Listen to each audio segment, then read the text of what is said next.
This event today is in partnership with Minority Veterans of America, and I am grateful to have them lead this important conversation about the experiences and needs of minority women veterans impacting their mental health.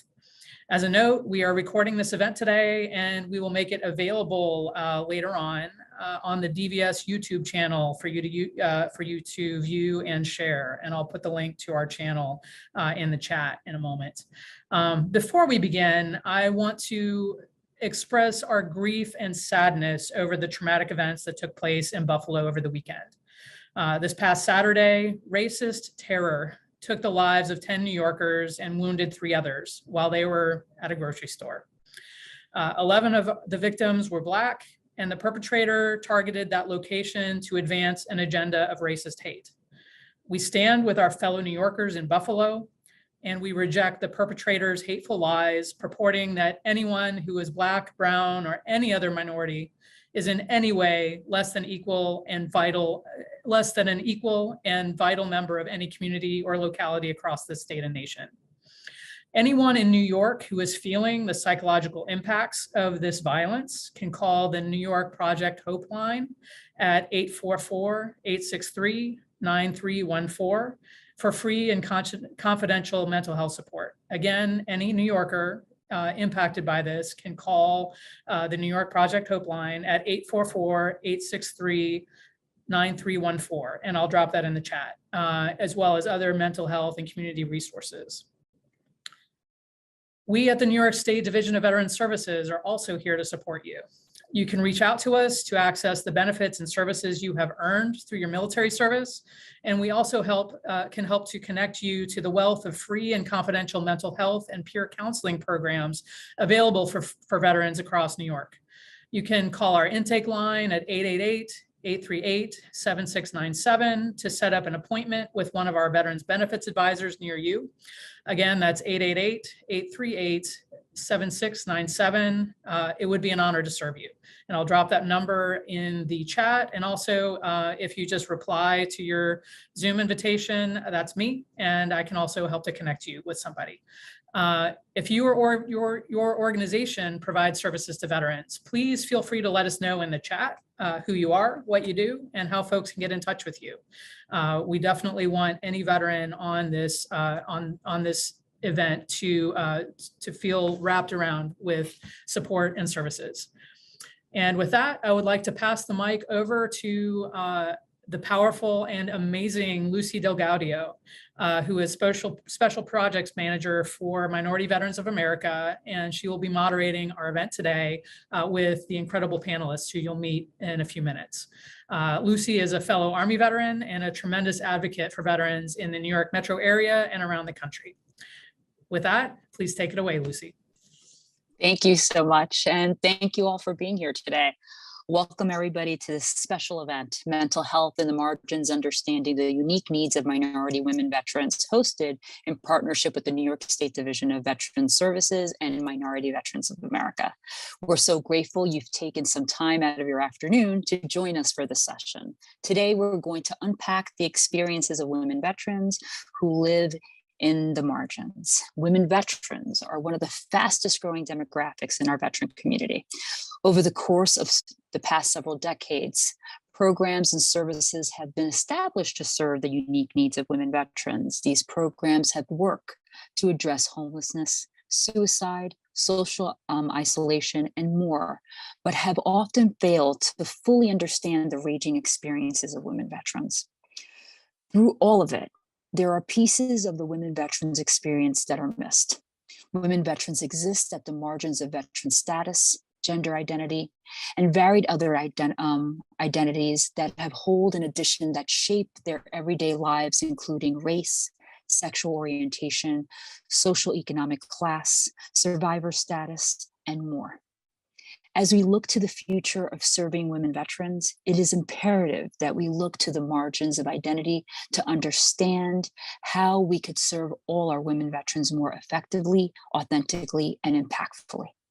Today, we're going to feature stories and voices of women veterans and those who serve them, who will help us deepen our understanding of the experience of women veterans who have multiple minority identities that will help us chart a path forward to serving all women veterans and their unique needs and experiences.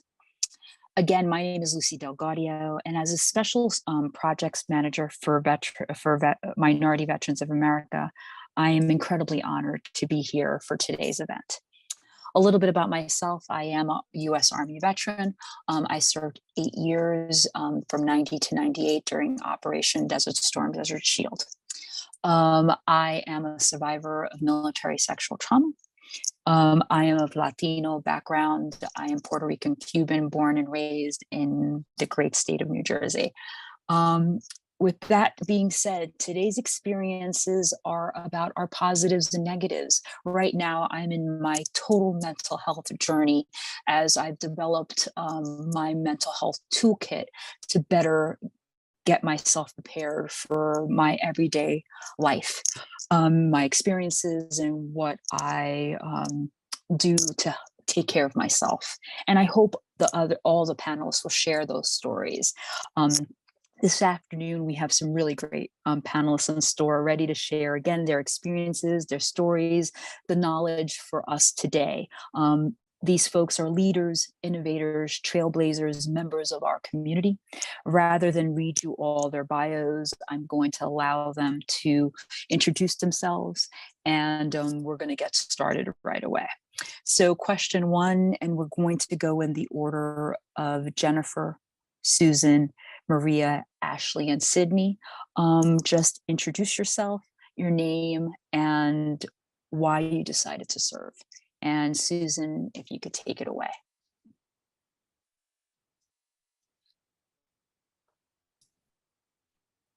Hi, can everyone hear me? Sorry for that.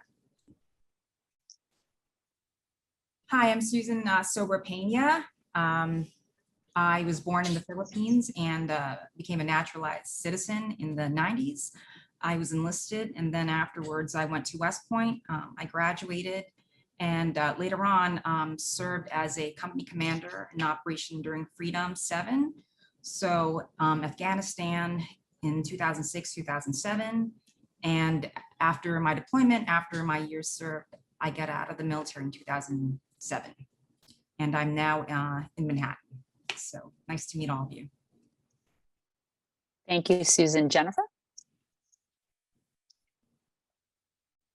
Am a Army National Guard veteran. I was based out of Buffalo, New York. So thank you for noting that about the Buffalo community. I'm currently in New Jersey, but as you may know, if you've known anyone from Buffalo, it's like we love our town.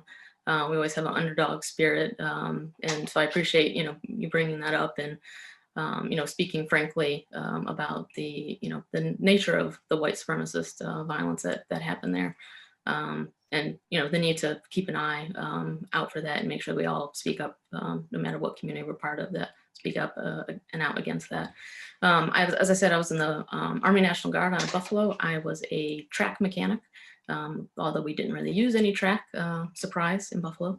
So I ended up working mostly wheeled vehicles. I left as a sergeant in 2005, and I was in from 2000 to 2005, so was part of the initial 9/11 activation, but my unit at that time didn't actually get into the city, but was definitely packing up trucks and heading down there on day of.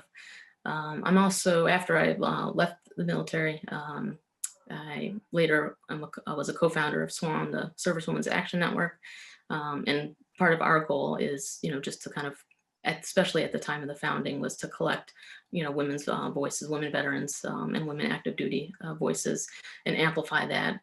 At that time, a lot of the major organizations weren't really including women's voices, so that was a big part of why we formed, and hopefully continue to try to do that as we have grown and changed over time.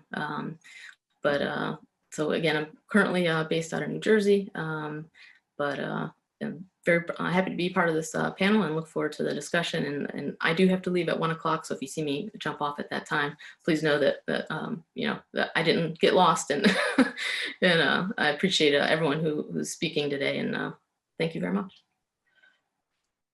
Thank you, Jen. Ashley? I'm sorry, Maria is next.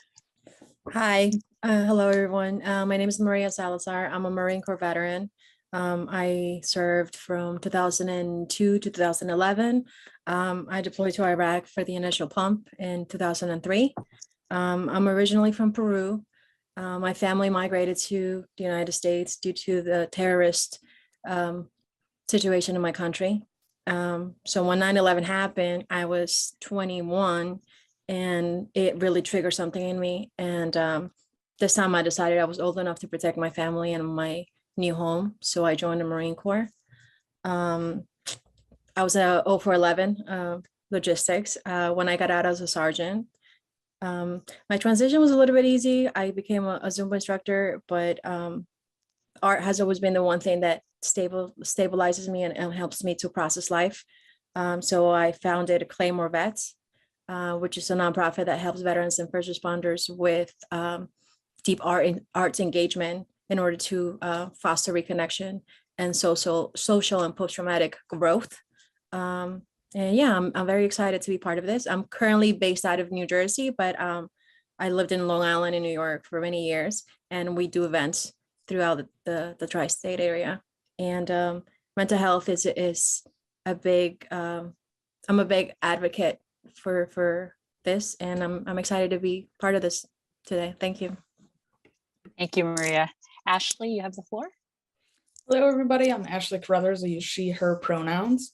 I am a very proud Air Force veteran, and I currently serve as the operations director for Minority Veterans of America.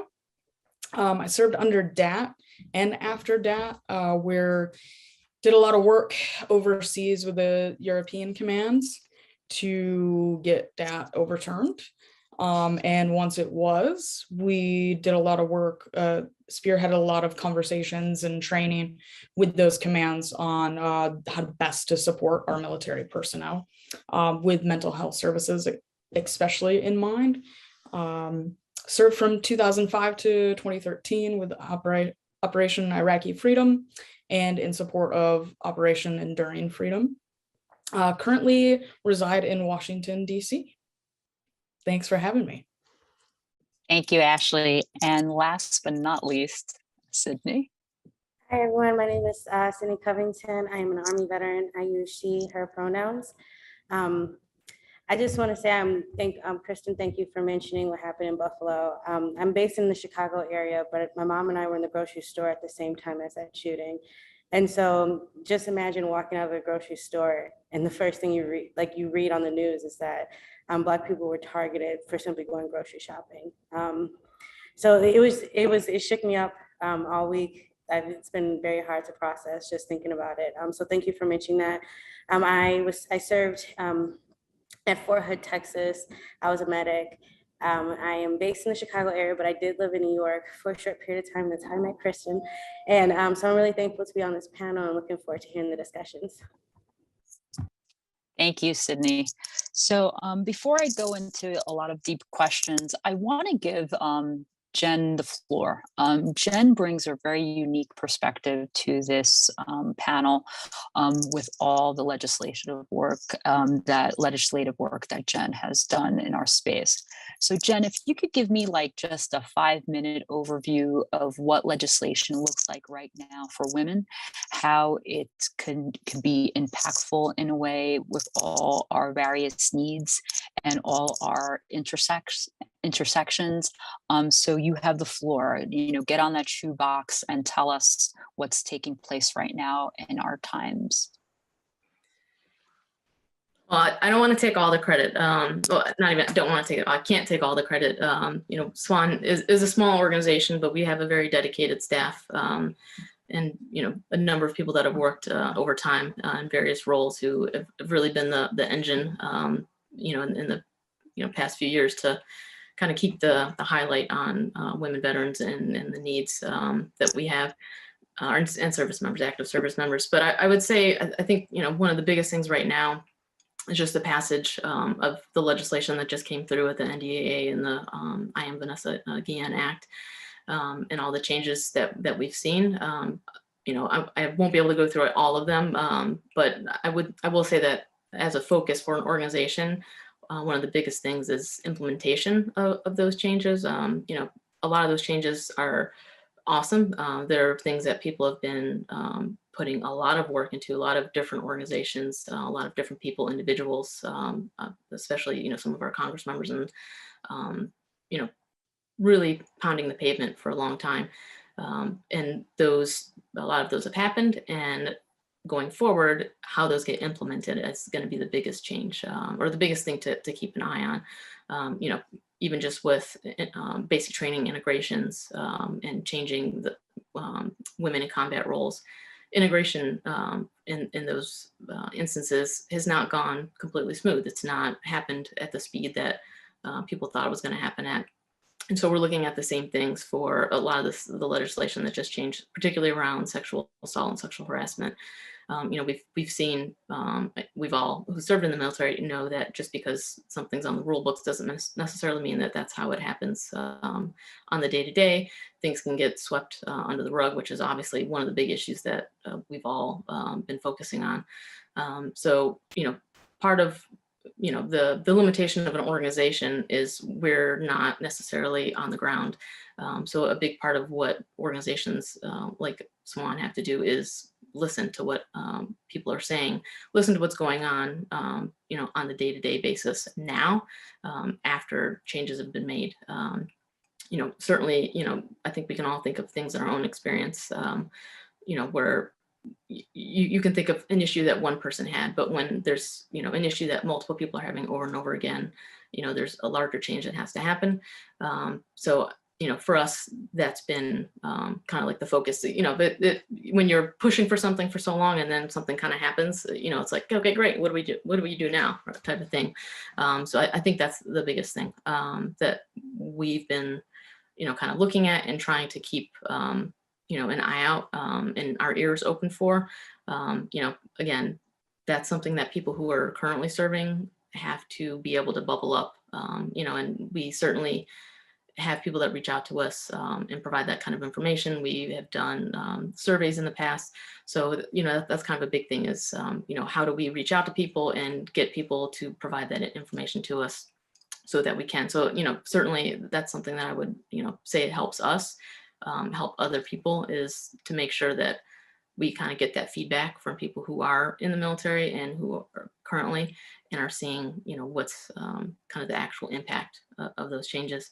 And I would say that the same thing with VA, right? So as people are transitioning in and out of the military, as they're potentially needing VA services, you hear horror stories about people trying to get into the VA or things that happened at the VA, but then you hear a whole lot of good stories about services that people are getting at the VA. So trying to get over that, kind of barrier and making sure people have the resources that they need, whether it's again, someone who's having an individual problem and then, someone can kind of rattle the chains and make sure that that individual issue is being addressed, or something's happening over and over again, is kind of the hardest thing I'd say for an organization to, kind of tackle, and just making sure that those, that information is being passed on. So, that's definitely something we've worked with other organizations on, working directly with Congress members to kind of be an information pipeline as well. And then, of course, some of the changes with Roe, we've definitely worked on issues around contraception, and then trying to make sure that, I think we're all kind of trying to figure out what's going to happen with Roe just as civilians. And we know that historically, reproductive issues have been something that's been even more difficult. Access to reproductive care, to abortions, to contraception has been particularly difficult for people who are on active duty. So making sure that, those issues aren't going to get kind of ignored in the larger push around Roe. Because I think, if what we've seen, we think might happen with the draft opinion, it's definitely going to be a big shakeup. And we know that with the Hyde Amendment that, a lot of issues just kind of get, well, this is the military Hyde Amendment, we can't do that. So to make sure that that's not forgotten and lost kind of in the conversation. Okay, thank you so much for that. So now we're going to move on to our questions. And I'm going to point the first question to Susan first and then Jen. For all of its good and all of its bad. Service looks very different for everyone. Can you share a bit about some of the informative parts of your service, where and how many identities you hold that shaped your service? And Susan, I'll take that start with you first. Okay, well, first, I just wanted to say thank you to all the panel members here. You guys are more involved in the community of minority vets, and I wish I had known more about, people or women veterans in this situation. So leading with that, from the time I was in the military to even now, more so when I was in the military, I didn't really see many people that looked like me, right? I didn't really see many immigrants. I've been to many duty stations and I've met many people, whether it was enlisted soldiers or officers, and here and there I would. And I bring that up because, and part of the reason why a lot of this is so new to me, hearing from other veterans, is because I always felt like I was alone back then. In many ways I still do now. And I think because of that, it made me, everyone can say they work hard, but it really made me want to be, better than I was back then. I really wanted to work hard to, in a way, prove myself, right? That I was like the other soldiers, whether it was male, female, or everybody else. And, but at the same time, I always felt judged, right? Like either, many times, even at West Point, I was the only girl in my class, like class of 10, I was the only female there. And I say that because it was hard to even talk to anyone about it. Like when you're walking around a campus, you don't see many people that look like you. And when you do talk to some people, right, they just dismiss what you say. Or, even in the military, like you always have to, be at par. You always have to be better than the person next to you, right? You always have to work harder because you don't want people to look down on you. In the military, and, whether it was at West Point or even out in the Army, I've had people say such horrible things to me, about immigrants, about, females in the military. And many times, like, you want to scream, you want to say something, but you're like, well, if I do, are they even going to do anything about it? Are they going to say anything about it? So it's like now when I hear back from many people that I served with, it didn't matter if they were at the time privates, sergeants, or even lieutenant colonels. A lot of the women tell me how things have happened to them, whether it's military sexual trauma, whether it's harassment. And I knew that things were happening, but it's just that people didn't really say much about it at the time because they were so scared. And even guys that I know, men, lieutenant colonels and above now, I've heard some of them even say, oh, discrimination, that doesn't happen. We're a group of military people. We give everyone a fair shot. I'm like, yeah, but you really don't. And I bring that up because there's an entitlement that a lot of these people have. And I have a lot of male friends, so it's not like I'm not seeing their point of view. But as a woman, and as a minority, it's already hard being a woman. But then when you throw in the fact you're a person of color, if you want to put that, and an immigrant, you're just, I think, put in a different scenario many times. And I think that shaped me in the way that I am even now, because it's still hard to talk to people about it.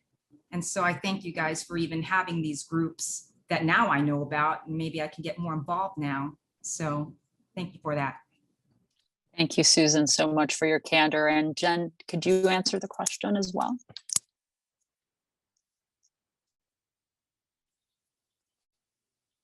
I forgot to put this in my my intro. I initially joined largely because I knew I wanted to go to college, but no one in my family had been. So I didn't really know what I wanted to do or feel like I had, kind of the experience to do that. And certainly at that time, this is in, 1999, 2000, pushing college as something that the National Guard can help you attend was kind of, I would say, the impetus for joining. I grew up in North Carolina, so I was, certainly around the military. There's, a lot of places you'd go to be people in the military, but I don't think I knew anyone directly that was in the military at the time. So for me, it was, wanting to kind of take that step to go to college and not really knowing what I wanted to do, and feeling like the military would kind of provide some of that guidance. And I'd be around other people that were in the kind of like a similar position, and would provide that kind of like a basis for me to kind of take that step, which, I remember in basic training, they had like a sergeant that was there helping with the training. And when we were about to graduate, he's like, very snide, congratulations on getting your college money. I was like, well, thank you. I earned it. I'm, it's not like this is an easy thing to do. And, my family didn't have any money for college. So, I'm still paying for a lot of student loans now, as I continued to go to college for many years after that. So that was kind of like, why I ended up joining. And then it was something that I kind of weighed, certainly with being a lesbian myself, and then with Don't Ask, Don't Tell being the policy at the time. I grew up in the South. I ended up moving back to Buffalo. I was born in Buffalo, moved back to Buffalo when I was 17. But the rest of the time I was in North Carolina, and I was, involved in church, as just about everyone down there is. And, people pretty much knew that I was gay, but it was kind of like a don't ask, don't tell life at that time. So I didn't think it would be that much of a difference joining the military under Don't Ask, Don't Tell, but it certainly was different because it's different when the government is telling you, you can't talk about this. And of course, at the time, people know the term Don't Ask, Don't Tell, but it was really statement, act, or marriage. You couldn't make any statement about being a part of the LGBT community. Any act, overt act, and no marriage, which at the time was illegal anyway, but or not legal. So it's different when you're being told by your government. And then for me, especially on 9/11, like I said, I got called up for 9/11. I was actually at a job interview, and they had a TV there, and I think it was actually the second tower came down, and I was like, oh, that's the second tower. And so I was like, cut the interview short. I'm like, I'm going to get called up. So I'm going to go home, and I don't think this job is going to work out because I don't know what's going to end up happening. And sure enough, I got home and there's already a message on the machine to go. So, I rushed there, and I ended up needing my dad to bring some stuff to me because I rushed there. So he and my stepmom, and at the time my girlfriend came, because we were all just kind of saying goodbye that evening to people because we didn't know how long we were going to be down there for. And, obviously with Don't Ask, Don't Tell, like my girlfriend was there, and I was just like, okay, hey, bye, see ya. And to kind of have that, certainly what people were experiencing in New York, and kind of like the fear across the country, and then to be, told by your government essentially, like you can't hug someone and you can't show someone who's, the important person in your life, like that had a different way than, choosing as a teenager to not say anything at church. There's certainly a different weight to it. And I think there's a lot of, kind of unresolved issues that, probably I have, and a lot of people who served under Don't Ask, Don't Tell have, around, sitting with that, and kind of living that life where you do have to hide so much of yourself. And it was somewhat unique being in the National Guard because, again, it's no statement, act, or marriage. And you're at the Guard for, 1 week in a month and 2 weeks in the summer generally. But every other day you're still under the policy. Just because you're not in uniform doesn't mean you're not under the policy, because someone that you serve with could see you, anywhere you're out and about at. And so you're always kind of living with that, fear of kind of being found out. And, I think, there was, not an underground community, but certainly like, you knew who the other gay people were in my unit, at least. I can't speak for everyone else, but in my unit, we would all kind of like hang out. We knew who each other were, or you'd be at like a gay bar and you'd see someone else who you knew, from the military, and you might not have known that they were part of the LGBT community, be like, you too, like kind of a thing. So it definitely brought, us together in that way. And there was a unique community, and I don't know that, certainly I'm not like pining away for those times where we like had to have that community, but I do think there was something valuable to that community. That I don't know that everyone is kind of getting that community now. So there was an aspect of support to that. So I think we do still need to work to make sure we have community for people who are in different types of, minority affiliations. But, certainly it was, thankfully, Don't Ask, Don't Tell is gone now, and that people aren't having to live with that on top of everything else. Thank you, Jen, for your candor as well. I'm going to direct the next question to Maria, Ashley, and Sydney. Mental health during the service. The military has changed its tune over the years relating to mental health. And to put it lightly, mental health hasn't always been their priority. Can you all share a bit about what mental health looked like during your service? What was the culture of support around accessing the necessary mental health resources when you needed them the most? And I'm going to kick that off to Maria to start. Oh, brother. So this is back in 2003, right? When we came back from our deployment, and we were doing our demobilization checkout list or whatever. And I vividly remember one of our staff sergeants being like, don't say anything because they're going to keep you here, right? This is when we were at Camp Pendleton. And so we just spent, 7-8 months in country. All of us want to see our family. So we were like, yeah, I'm good. Nothing, I'm great. Give me my walking papers, But back then, and I hate to say this, but the Marine Corps is the least mental health friendly branch. We have a very destructive mentality to build up warriors, and so mental health, any mental health illness is seen as your weakness, and you're berated for it. I remember when I think I was a corporal at the time, one of my sergeants actually ended up having to get sent to a 72-hour hold. He asked for help. He's like, hey, I'm having a hard time. I'm suicidal, and instead of him getting the help that he needed, he got in trouble for it because he was seen as a poor leader. In the Marine Corps, they got more flowery choice words for this. Yeah, so I think that the mentality as a culture of the military has changed a lot. I was very hopeful to see that our leaders were being more open about it, and in speaking in terms of an illness and injury, whether it's visible or not, it's it's okay to talk about, right? Like when we break our legs, go to the doctor, get a cast, right? If we have a mental injury, why are we not given the same grace? And I think I'm hopeful that now, especially for the Marine Corps, but the military in a whole, we're really looking at the entire veteran ecosystem that makes a good warrior, right? If we're not mentally healthy, there's no, we're not going to be mission capable. And the fact that they're addressing this now and they're making it, important, and I think they're actually being active, participants about it. I'm hopeful that we're changing it. But I think conversations like these are important because once we remove the stigma out of, the mental health arena, it makes it easier for people to have conversations and address the issues.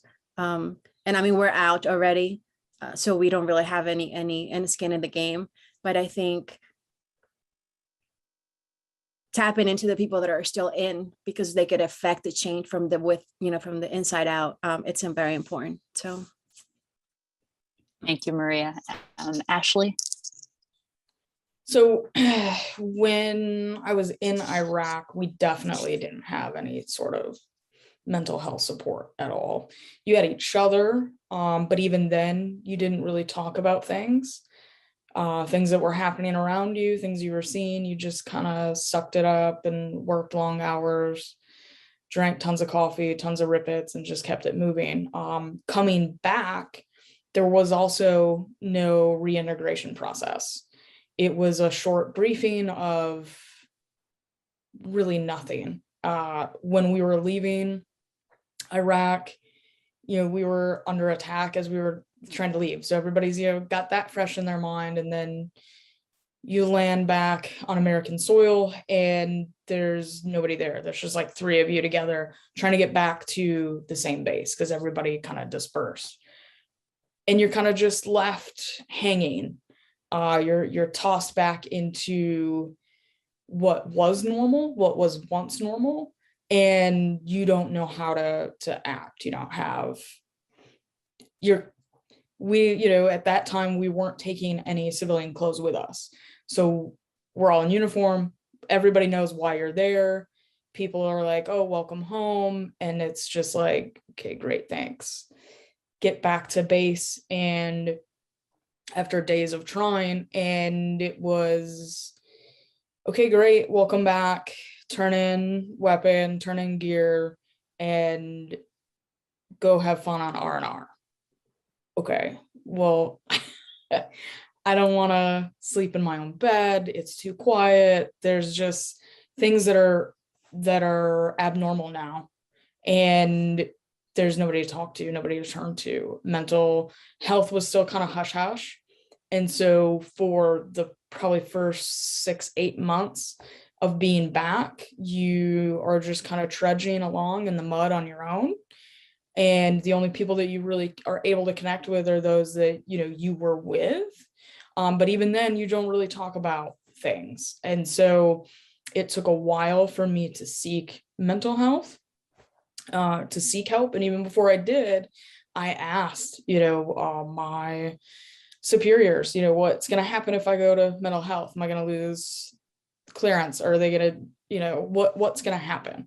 And they said, oh, no, you'll be fine. But there was still a hesitancy. Luckily, they pushed me and they were like, no, you should definitely go talk to somebody, seek help, get help. But, even years later, deploying again, it was the same process. Welcome back. You gave each other a high five and you were on R&R.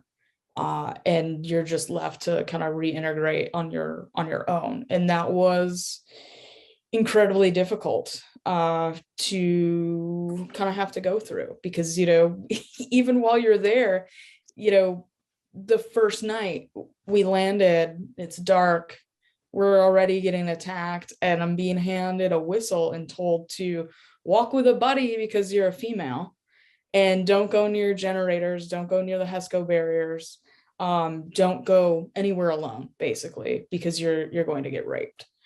And it's just like, but we're all here for like one mission, right? And now I got to worry about that too. So it was a very traumatic experience, getting there, being there, and then even coming home.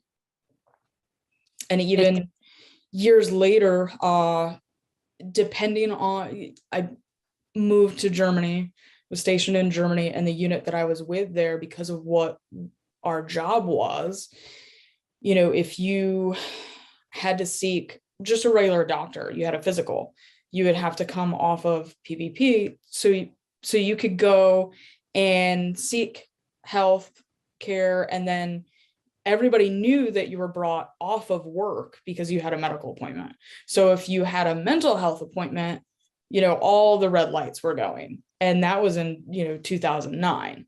So then when I needed to re-seek assistance, I chose not to, because, well, I'm not going to be able to perform my duties, and everybody's going to know that I'm at mental health. And so it was back in that gray area of, I went from one supportive unit, now I'm with one where it's, sure, they want you to get help, but they really don't, because everybody's going to know what's going on. It's amazing how they utilized R&R for, that's the way they rectified our mental well-being. I remember coming home after deployment in Germany, and they sent me to Berchtesgaden for the weekend. And I'm like, what good is this going to do to me? Like, I'm going to sit here in a barracks in Berchtesgaden, and that's supposed to be rectifying my well-being. It's amazing. Thank you, Ashley, for sharing your insight. Sydney, could you share what mental health looked like for you during service? Yeah, I want to also kind of point out, I'm a licensed social worker, not clinically licensed, but when, as social workers, we think about the whole entire picture. And so oftentimes service members come into the military with trauma already. And that's something that's never really talked about. Like, one of the reasons why I joined the military was because I was a homeless college student. And so think about that trauma that already occurred that even made it where I wanted to join the military. And so you already have that effect on it, like that compounding effect. You go to basic training, and even though like we make jokes about how they're making basic training soft, but basic training is still pretty traumatic. Like I remember some of the things that was said to me while I was in basic training. There were multiple times where like I would get so angry with the things my drill sergeant was saying to me, and I was just like, I can't respond because this is what I'm just supposed to put up with, right? Like, and how traumatizing that can be, especially if you come from families where you are given negative opinions all the time. And so like you have all these compounding effects that are just essentially happening in your military service that is really ignored. And so when I joined the military, like I dealt with a lot. Like when I got to my first unit after basic training, my first NCO, she was garbage. Like she just was this, like just terrible. I hated her so much. She wasn't one of those leaders that actually helped make you feel like, oh, I want to be a leader too. I want to stay in the military long term. She wasn't supportive.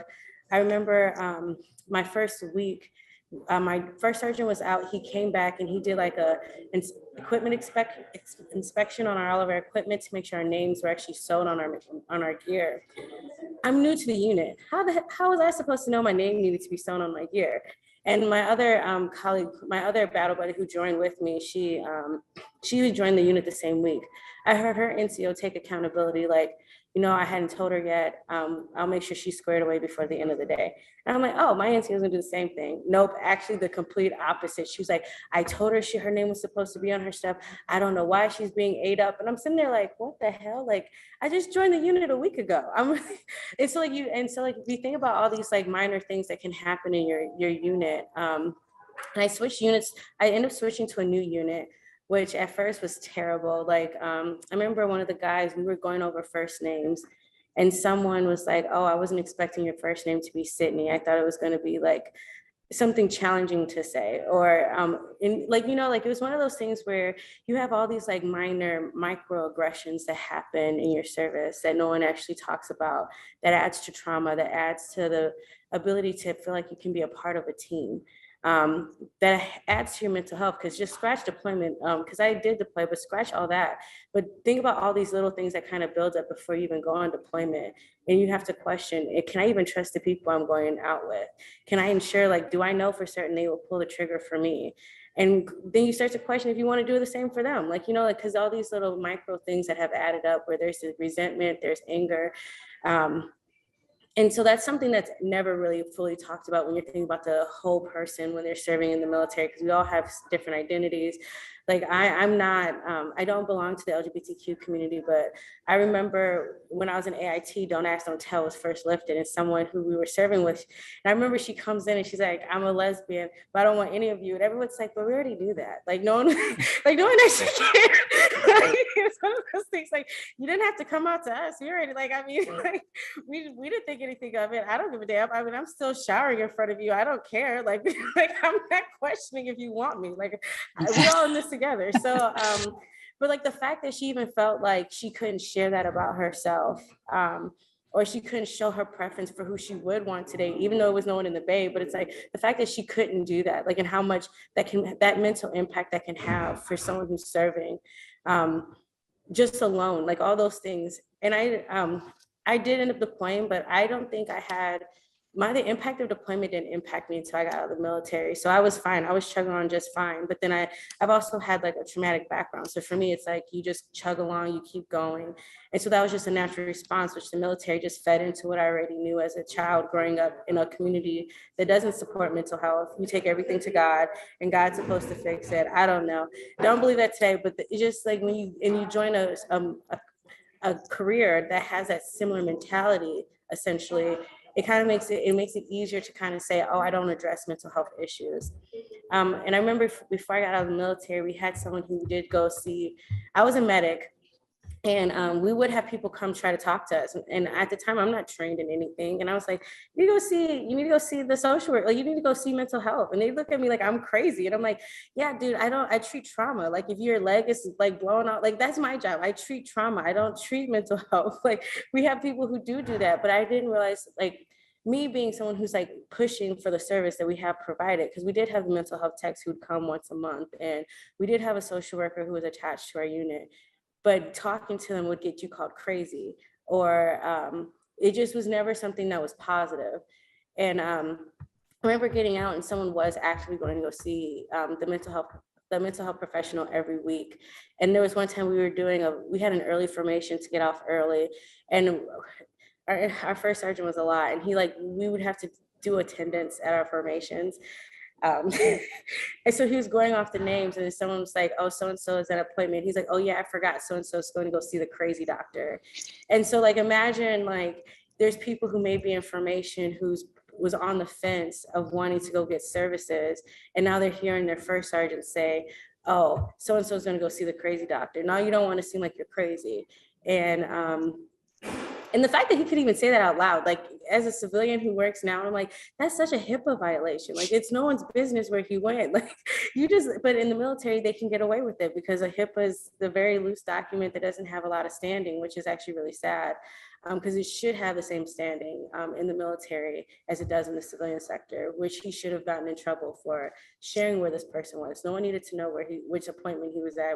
We just need to know he was absent for a valid reason, and that's it. And so I just thinking about that and thinking about my own transition, what was all this compounding things that happened before my military service, why I joined the military, and then dealing with the multiple identities I have as a Black woman serving, and having to deal with the challenges. I remember one of my NCOs, which he borderline, he was one of my favorite, but I also hated him because he would always say comments like, oh, you're a one, I remember I joined the military running a 17-something 2-mile, and I left running a 13-something 2-mile. And my 13-something 2-mile still wasn't good enough because I didn't run a 12-something 2-mile minute in in Iraq. And it was you just will never be that good. And it's dude, I actually cut 4 minutes off my damn run. And that's actually really good. So it's you're always having this sense of inadequacy that almost happens when you get into the civilian sector. And so for me, my mental health I didn't have challenges with it until I was out of the environment where it was so controlled, so structured that I didn't realize all those things that were compounding that impacted me. Yeah, it's amazing how, again, I hid a lot of my mental illness until I had a huge anxiety attack at work because someone spoke to me in a certain way and it totally triggered me. And next thing I know, I'm being carted out in a stretcher out of a big conference because I had this mental breakdown. And then if it wasn't for my husband at the hospital to say, my wife served, then my treatment was treated differently. So thank you, Sydney, for sharing that, because sometimes we all feel that we were the only ones that were being perceived that way during our service. So thank you for sharing that story with us.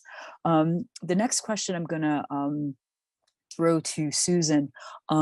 As you talk about transition, as you transition from your service, you talked about the lack of not knowing services. Did you have types of support that you were looking for? Were there any support structures in place that you could rely on? And for the need of your time? Right. So when I got out of the military, like I said, I was in Afghanistan. I was a captain. I was a company commander. I got out of, when I actually got out of the Army, though, after a return, I left Fort Drum on a Friday. That Monday, I was an analyst for a financial company here in New York City. So I had 2 days to get myself together. And prior to getting out, you'd hear things like, oh, everyone, we really support our veterans because less than half of 1% serve. So, when you come out here, we're going to be supportive of you. Yeah. Okay. Now you get to New York City. It's no, you're not, no one is really supportive. I had no idea there were even any groups that existed. And I think for me, when I was still in, of course, I had a lot of positive experiences, but at the same time, I had many negative experiences, right? And I think part of the reason too, I didn't seek out anyone to talk to or any groups is because it got to a point that I probably hated 75% of the people that were around me. I was I don't want to have anything to do with anybody. I don't give a damn if you're a veteran, leave me the hell alone. So from my experience in the Army, in the military, I was well, if I have to work 18 hour, 19 hour, 19 hours, I'd rather do that and make myself a wealthy woman. Like, I don't want to do this. So when I got out as an analyst, I probably had like 2 or 3 jobs at a time. I didn't know anything about any veteran services. I just kept to myself and just kept grinding. And, unlike, the women here who are supported, you work in groups that actually help veterans. My background is in real estate. So professional and personal career, like I became a landlord, just kept grinding, and buying property, and just became a landlord and hired, people to help me because it meant less interaction with tenants. Like I didn't want to talk to anyone because every time somebody would say something, even if I was dating, even a boyfriend, he said something, I would think back to the way I was treated in the military. And I was like, what did you say? And I'm only like 5 feet tall. It's like, you get so angry at everyone because you remember not being able to, to speak or stand up for yourself.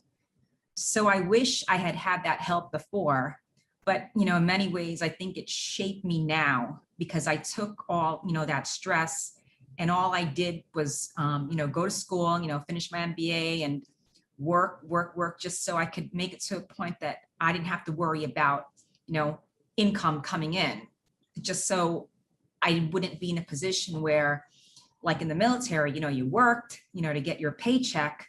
I just wanted to be independent and not near anything or anybody that reminded me of being a veteran. And although I was proud to serve, when I got out, I didn't even want to talk about it. I didn't want to be around any other veterans. I was like a woman of one. That's it. And so that's where it is now. So. And thank you, Susan. I know how it feels like that. When I came out, I felt like I had no services whatsoever. And I had none because I wasn't pointed in the right direction. And thank you for sharing that with us. Jen, I know you have to leave at 1 o'clock. So I'm going to throw this question at you on finding what you've lost. When folks talk about post-military life, they often talk about finding your sense of purpose. Do you think that this phase is universally what you are looking for? Did parts of your identity make it challenging or more complicated to find your sense of purpose after service?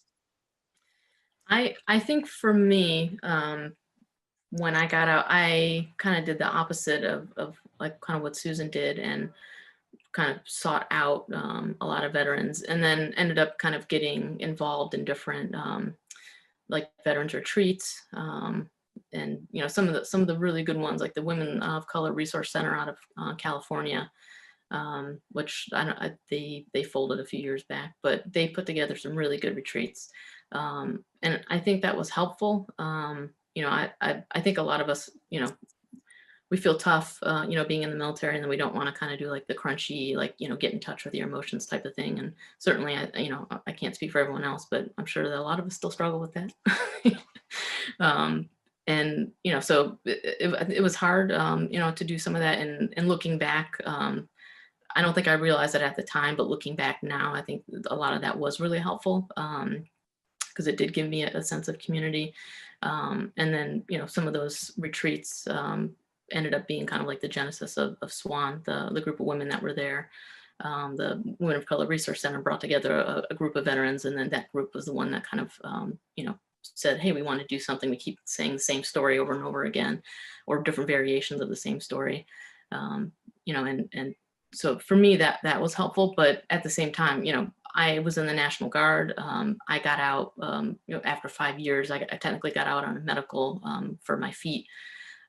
So I wasn't, put in contact with any VA services. I'm very limited amount of VA services that I even think that I qualify for, because even, with the Guard, you're not getting the same level. If you're deployed overseas, you will, but if you're, not deployed overseas, which I was not, the services are not the same, or at least your access to it, your ability to access those are not the same. So I definitely was looking outside of that. And I don't even think I was looking. I think I just ended up finding it outside of that. But I think it's important for everyone to try to get connected to that. And because I did find some things that I was eligible for, and I was like, oh, look at that. Didn't realize it right away.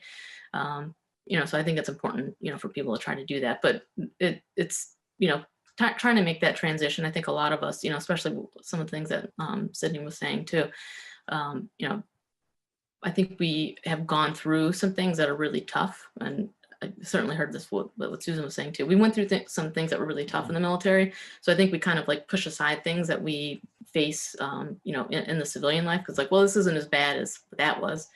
We can't do that. Like that's only going to lead to kind of more weight on our shoulders, and to a point that some of us are not going to be able to continue forward like we think we're going to, and we either have to find help, or we'll be introduced to help on a stretcher, as Lucy said. So that's, I think, a very poignant example. Like we really have to kind of look at ourselves, and reach out, in whatever way that we feel comfortable, whether it just be one-on-one or to other groups. But we certainly face a different set of barriers, coming into that. And especially even what Susan was saying with, being involved in different groups, if you're working at a company that has those groups, sometimes they can be beneficial. Sometimes they can just feel like a burden. I've certainly felt both of those. So you kind of have to figure out what works for you, but you do have to take some initiative to look for those and see what is going to work for you. But again, sometimes that's hard for us, because I think, especially coming from a military background, we're really used to helping other people and not always as used to helping ourselves. So we have to realize that is just as valid. That's just as important, especially if we want to help other people in our daily lives. You really have to take care of yourself first so you can do that. So, I think that's one of the biggest things that I hope that we can learn as veterans, both as veterans and the people who are active duty and transitioning out. It's been really good to hear like some of the changes I think that active duty has had around mental health. Certainly those need to continue, but we're not there yet. And I think especially people who are veterans, making sure that we're cognizant of that and not forgetting to take care of ourselves. And that's just as important as taking care of other people. Thank you, Jen. And again, thank you for the time you gave us for the panel. I know that you have a 1 o'clock, but I truly appreciate you being here with us this time, and always great to see you. Okay. Well, thank you, everybody. I really appreciate everyone. And I've written down all your names. I'm definitely going to get in contact with everyone. Thank you. Thank you. So the next question I'm going to point to Maria and Ashley. As minority women veterans accessing traditionally accepted spaces for care, such as VA for mental and physical health services, can bring with it different complexities, challenges, overall concerns. What will y'all say your experiences accessing care have been, and are there identifying related challenges you face when you're trying to access your care? So Maria, I'll toss this one to you first, and then Ashley. I think it's like a two-tier issue for especially for us Latinas, right? Because the first thing is swallowing that pride pill that I need help, right? Especially within our community, we don't talk about stuff, like we don't talk about Bruno, like literally that's it. Like we don't talk about anything, and for our families to be okay with us saying like, hey, I need some backup here. I think that's the first step. But then once you actually get into the VA or any type of healthcare,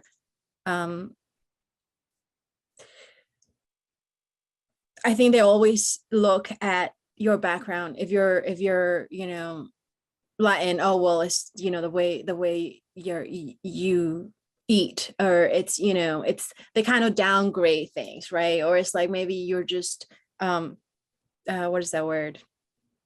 God, you're too emotional, right? Like they go back to like your cultural background, like, oh no, Latinas are just so loud and you're always so angry, and it's like, no, I'm not being reactive because I'm Latina. I'm being reactive because of my trauma, and I don't know how to handle this. Like don't minimize what I'm telling you. Don't minimize my narrative and my story because you have a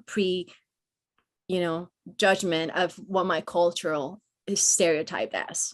And I've had that throughout, my dealings with the VA. as where I felt that I wasn't being really heard. And I've tried to even find women providers, because you would think that women would, see eye to eye, but that's not always the case either. And so I think the biggest thing that I've learned, and this comes a lot too from our background, like I think I'm the oldest of 3 girls, right? So I grew up not being able to talk back to my parents, right? It's like, you do what I say because I'm telling you. So I was never able to validate my story and stand up for myself and really, advocate for me. I just had to be like, okay, I put my head down and I'm doing this. So that has to be the biggest hurdle that I've had to overcome, and own my story and what I'm telling you, like, please listen to me. And I've learned to give myself grace when I don't step up to the plate, because it still happens to this day, like if I feel that I'm being, if I'm up to like a big challenge or a conflict, when it's advocating myself, I think in order to avoid conflict, I just kind of step back and I'm like, okay, never mind, I got this, and then I go back to like hyper independence, where I've always been known, like Susan was saying, like, leave me alone, I'll handle this myself. So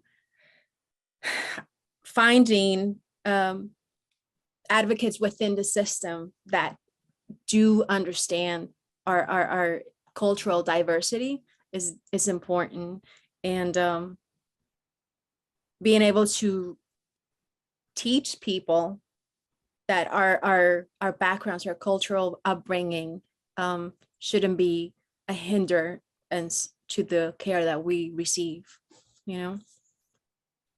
Thank you, Maria. Yeah, it's definitely the cultural barriers of when you start saying the word that therapy is definitely very interesting.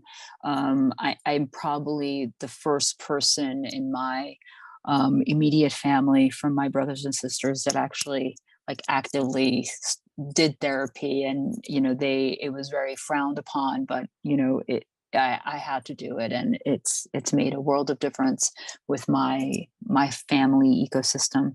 Ashley, could you share about your accessing care story?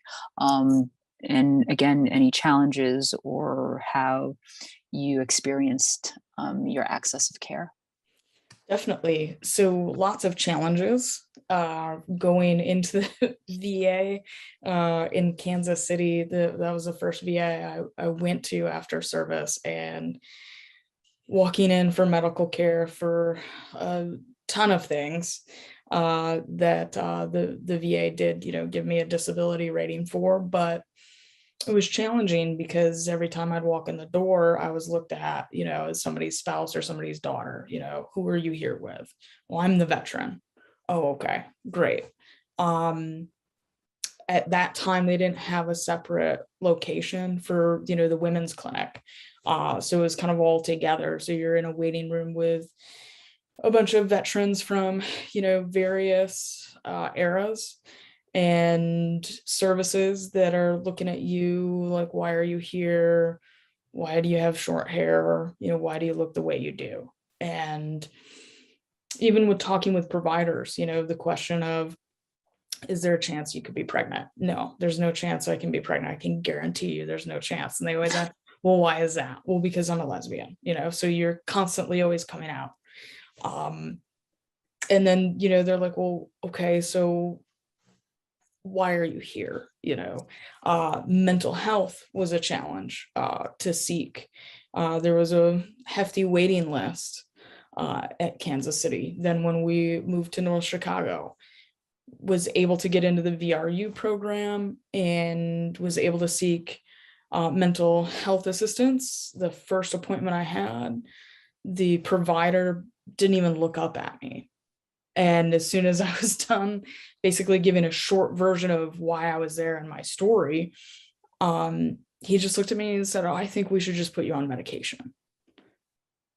And I was like, I've never had to have medication before. The providers that I've had before, there was never a discussion. I don't want to be on medication. Why on earth do you want to put me on medication? Well, because it's going to help you 100% and you're not going to have any issues. And I was like, that's not how this works. So, leaving angry, leaving with constant bad interactions with different providers, as Maria alluded to, you would think it would be different, with a female provider. So you seek out those female providers. And even then, if you get a female OBGYN, they're still like clueless for your healthcare. And it's just like, okay, you're obviously drinking from the same Kool-Aid that the rest of the VA providers are. And you have horrible bedside manners, so you just are constantly seeking help elsewhere. To the point, I use a different veteran service organization for mental health care, just to access that, because the VA here in DC, it was a 3-month wait. And then, well, you can go see, one of our partners, but that's also going to be like a 3-month wait. Well, what happens if I need it now? I'm not at the point where I'm going to harm myself or I'm thinking about harming somebody or what have you, but what if I was and I couldn't speak to anybody? And your decision is for me to go to the ER and talk to somebody for 1 minute. You know what I mean? That's not helpful for me. It's not going to get me direct access immediately to anybody.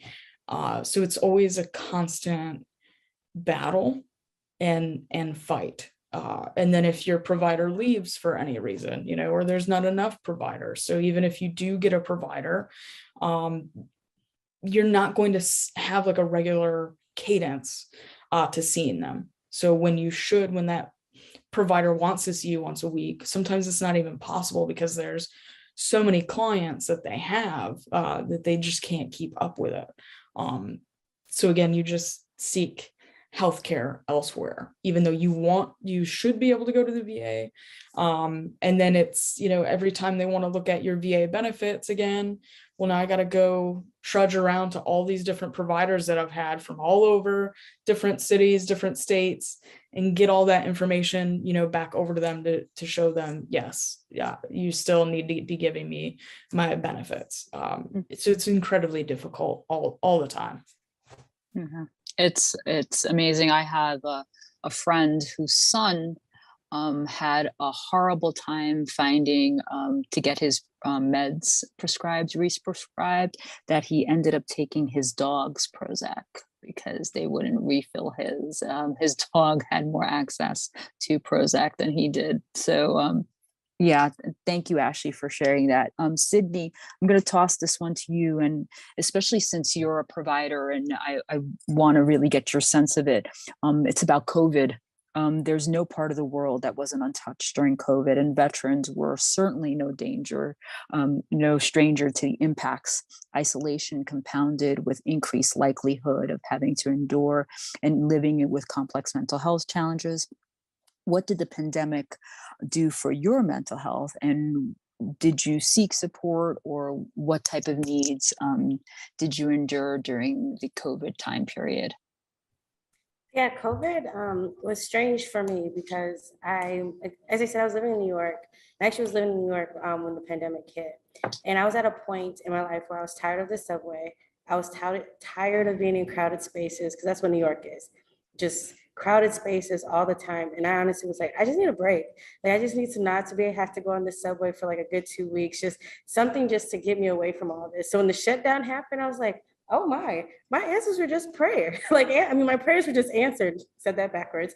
But like, it was one of those things where I was just like, this is what I need. So the first like month and a half, I was in love, because I was tired of crowded subways. I was just tired of so much of like the everyday New York life that I just needed a break from it. And it kind of, the first 2 months I was fine.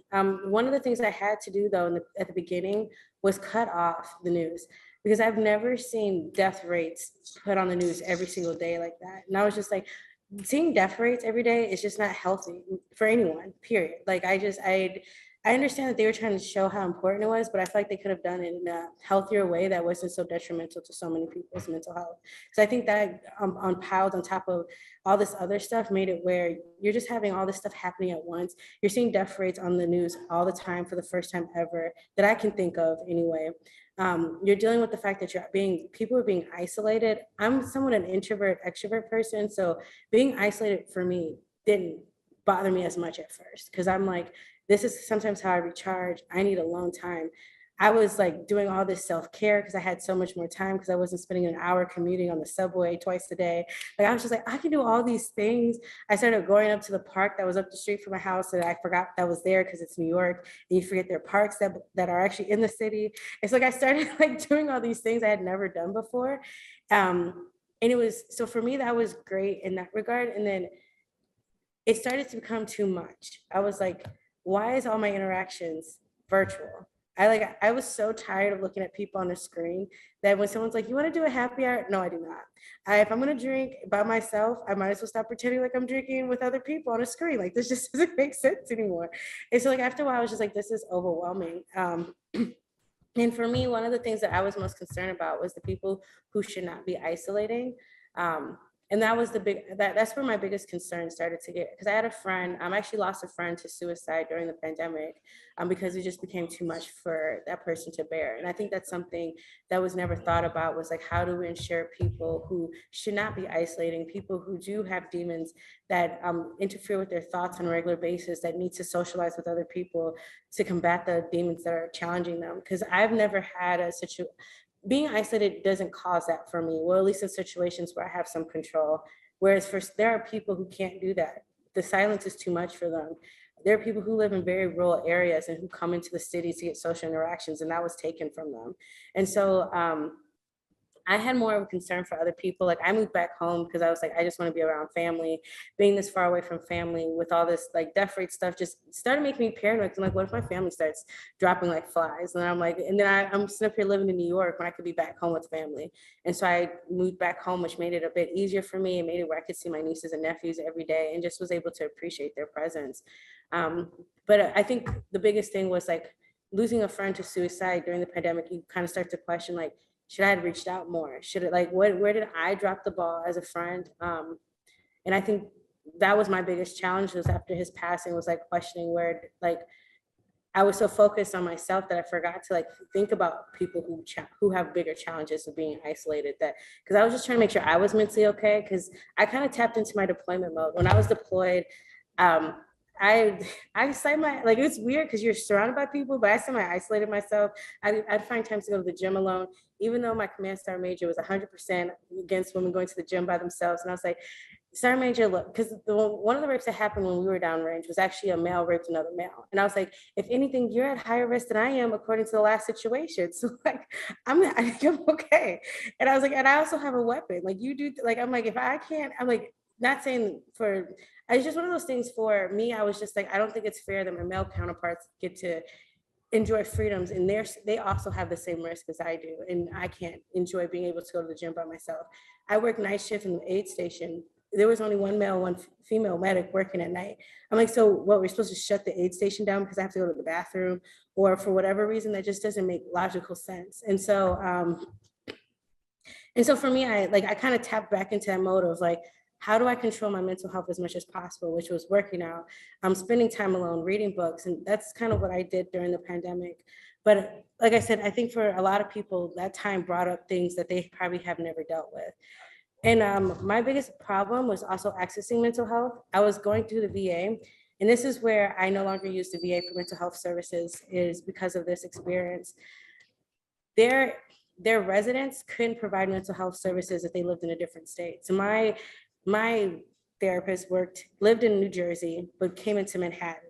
And so she wasn't allowed to do services unless we had her supervisor on the call. And for me, like for some people, they were okay with it because the supervisor's camera was off, they wasn't involved, but I don't have a relationship with this person. I built my relationship with you. We were getting through some breakthroughs, and it's like, now I'm having to worry about this third person. Granted, as a social worker, I'm 100% aware that they have to brief their supervisors on your case regardless, but it's very different when you're briefing them and when they're sitting in on the call. like those are just very two different. It's more invasive to me. My privacy is being invaded because I have the right to share what I want to share with who I want to, and I don't want to share that with your supervisor. Because what you share with the supervisor as a clinician is limited. Like you don't have to share all the details of your case with the person. It's like important things, anything that's coming up that should be discussed, but you don't have to share every single minor detail that's not important. And so for me, I just didn't, I stopped, and then they tried to find me someone else. I had moved to Chicago, and then it became another problem. And I was just like, I can't do this. And so I ended up switching to a VSO because I need a consistent mental health. And it's like, I can't get through a breakthrough. And then now I can't see the person I want to see without someone else on the call. And that's not how I was getting services previously. So it just, that was one of my biggest situations when I was getting services. Thank you, Sydney, for sharing that. The stories we heard during COVID of everybody trying to access care with, with telehealth and with cancellations and not enough providers and that state issue. Thank you for bringing that up, because that came up multiple times in this area, and how someone would have to go to Chicago and then they had to find a new person and all that good stuff. So thank you for sharing your story. We are close to time, so I just wanted to throw one more question to the four of you. Healing and protecting your mental health. And we'll start with Susan, Maria, Ashley, and Sydney. We've covered a lot of ground today, but now I want to pivot to healing as a subject. What have you all done? So what have you done incredible things in your service and as veterans? I'd like to know how you heal. What are your methods that you found help you with your own healing journey? So Susan. Right. So I guess if you want to talk about healing journey, I've always been an avid runner. I developed asthma when I was in the Army. It was really bad, and so I get help for it now. But part of what I did was I was on the Army 10-miler team in 2 different posts when I was there, and now I just came back from Boston. So my method was just pretty much to run. That's the only thing I think I've been running for like 30 years now. But marathons, because it's a lot of things you can do on your own. You can meet people from every walks of life, all different backgrounds, and so far I've run, I think like my 18th or 19th 26.2 mile marathon. So that's the only way I know. I've traveled pretty much around the world. I'm doing the Abbott World Marathon Majors.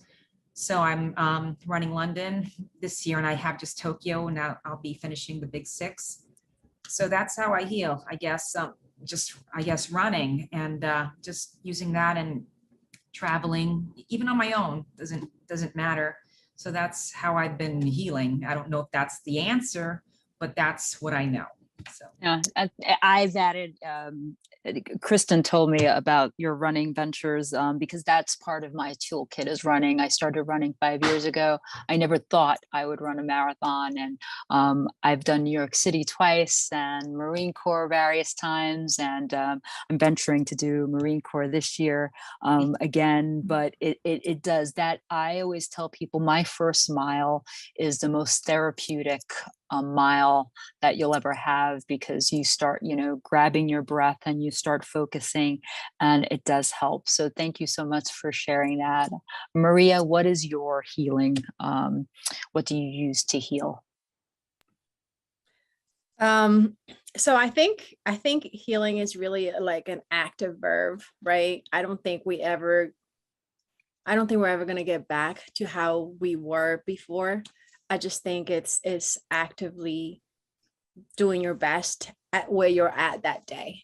And I think for me, it's been very awakening to have that self-awareness of when I'm running low, and I give myself grace, like, hey, today is not going to be a good day. My hair is not going to get done. I'm going to be in a hoodie. It is what it is, right? And some days I'm like, power woman, world, watch out, because I'm starving, I'm going to take over. But so having that, allowing myself that grace of understanding my waves. But as you know, for me, art has always been my way of processing life instinctively. I mean, I've been an artist all my life since I can remember. So for me, clay, it has been the one thing that centers me. I have a hard time meditating. I can't sit down, and because I'm always having to move around. But when I'm sculpting, I could sit there for 10 hours and I forget to eat and I forget to do anything. And it takes me into a flow state where I have really, really powerful and insightful conversations with myself, where I've learned to really understand me. Just yesterday, I was at a women's business luncheon, and one of the women said that we move forward with our life, but we understand it backwards. And that, for me, that's what that clay affords me. I can look into the future, and as I'm working, I get to really understand how and why I'm the woman I am today, and everything that has brought me to that. Like Sydney mentioned before, even before we went into the military, we already had our cups half full, maybe quarter of a way full with environmental liquid.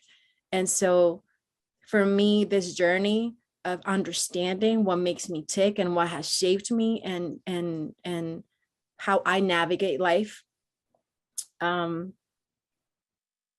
it's been very empowering to be able to own my story through my art and be able to share that. And so for me, part of my healing is not only sharing my narrative, but then creating a platform for other veterans to share their own narratives as well. Because the veteran community, as a large, we have so many different backgrounds, so many different diverse, individuals. And I think it's kind of like pointillism, right? All of us make this huge big picture, but when you look up really close, like all of us are unique and colorful, and we have this very unique perspective of what our service meant. And so, yeah, so for me, is healing through art, through helping others have a voice, and just creating a community, a very creative community, and reconnecting. Thanks, Maria. Ashley, what does your healing look like? So therapy is a big one. I've just recently started again. And in doing so, I've made a lot of realizations that there's a lot of stuff that I haven't dealt with because I've always just dove headfirst into helping others. And so one of the big breakthroughs is understanding that, serving under DAT, I was constantly helping other people and not looking at myself and making sure that I was okay, and worrying about, where are you at with your identity, and having to hide so much of who you are in your life. And then all of a sudden you can share that. And so it's a lot of learning and growth, and learning, how to tell my story and dive into that story. And, it brings up a lot of things that had happened along the way. So through therapy, that's one of the biggest things of healing for me. And through that, it's getting back to the outdoors. For me, the outdoors, it's very grounding. You can just stand in the woods for hours and look at things, right? You can listen to the leaves, you can listen to the animals, and you can, depict out, what bird is that? And so it's very healing and very grounding for me. So I'm hoping through this journey that I'll finally be able to share pieces of me that I haven't, but also get back into the place that I love the most, and find joy in that again. Great. Thank you, Ash. I love the outdoors. So we should get together and take a hike someplace. So, we're close enough to each other that we can do that. Yeah. And Sydney, what does your healing look like? My healing has shifted. Kind of like Maria said, it's one of those things where it's an active verb. And I think as you grow, your healing changes and grows with you. So because before I used to just be able to go to the gym. Like that was my kryptonite. Like that's what I needed. That's where I tapped into myself. And now I literally have to drag myself to the gym. So it's not very healing. It's a stressor. So but I do it because it does make me feel better. But for me, healing definitely is more around traveling. That's something I love traveling so much. So when the pandemic happened and I was like, so when my travel was restricted, I was like, oh, I'm gonna go crazy. 'Cause I actually had a couple of trips canceled and I was just like, what am I supposed to do? Because that's like my way of like getting out, taking time out for yourself. Because why not? Sometimes depending on where you go, your phone doesn't work. So like it forces you to kind of disconnect from the world. Like I remember I was in Cuba. In order to use my phone for anything, I had to go to like these internet hotspots. So like I always have to be intentional. I'm like, okay, if I get on this phone, I have to do X, Y, and Z because I'm only paying for 15 minutes. But it made it where I was so connected to what was going on in my life outside. Like it made it where I wasn't always attached to my phone. And that's what traveling does for me. It makes it where I remove myself from my daily life and I get a little free. So that's something that I've started to pick back up again. I go to therapy. That's something where it's hard because just like me, I come from a community where talking about mental health just is not a thing. Like it's still a stigma that hasn't quite has been broken yet. It's something everyone in the community is working on, but I still, even though I'm a huge advocate for it, I encourage people to go. Like myself, I struggle so much, but I do it because every time I do have a moment where I'm able to be vulnerable with my therapist, it helps me grow just that much more. Even though sometimes it is work. Like sometimes I will dance around an entire conversation and then in the session with the bomb. And she's like, you couldn't have said that like 45 minutes ago. And I'm like, yeah, I was going to, but I just didn't know how to get to it. So it always helps like, and so now I get closer to her. In the middle of the session, I might drop a bomb on her versus like when we only have 5 minutes left to process what I just said. And so that's something that I really do for my healing. And hobbies, I know everyone's telling you to make profit off your hobbies. Scratch that. I literally pay for my hobbies. Like I go ice skating every Saturday. It's something I do because my mom told me if I gave her 2 years of ballet, she'd give me ice skating lessons. Never got my ice skating lessons. So like doing that now actually is one of those things where it heals that inner child that wanted something that I never could get. And so like just being able to tap into things that I used to want as a kid and couldn't get now, or at some point in my life where I was relying on someone else to give it to me, I try giving it to myself now. And I have to say, I don't bring it up to my mom that I never got ice skating lessons because I'm in them now. I actually invited her to my session last time and I was like, you can come if you want. And so it was one of those things where that's kind of what I've been doing for my healing is finding hobbies that bring me joy. And that make me happy because like I struggle with going backwards while ice skating, and I finally started going backwards last week, and I was like, oh my goodness, I'm growing. So that's kind of what I do for my healing journey. It's constant, it changes because I hate the gym now, but ice skating is my thing. So yeah. Okay, so thank you so much, and thank you to the panelists today for sharing your stories, sharing your insights, your experiences. It was a pleasure to be with you all today. So thank you, Susan. Thank you, Maria, Ashley, and Sydney. It was such an amazing experience. And thank you all for joining us today. And I'm going to pass it on to Kristen so she could close us out for today's event. Thank you all so much. Like each one of our panelists, to include Jen, who dropped off earlier. I mean, you all are rock stars. Like, thank you so much for sharing who you are and your experiences, your insights, and being vulnerable about your experiences. Just really deeply appreciate that. I know that I related to every one of you. So thank you for reflecting that. And Lucy, thank you so much for being an incredible moderator. It is such an honor to partner with Minority Veterans of America and to get to spend this time with each one of you. Thank you to all of our attendees. Look for a follow-up email from me linking to the resources that we mentioned here. Also, thank you for mentioning the outdoors. We have a growing partnership with the New York State Outdoor RX Coalition, which I'll include a link to that as well. And I'll include some links to some of these resources and organizations that we mentioned today so that you can follow up. Also, we want you to connect with any resource that you need. Please let us know. Again, it would be our honor to serve you here at the New York State Division of Veteran Services. So thank you all for your time today. Have a great day and look for a follow-up from me. Thank you all. Thank you.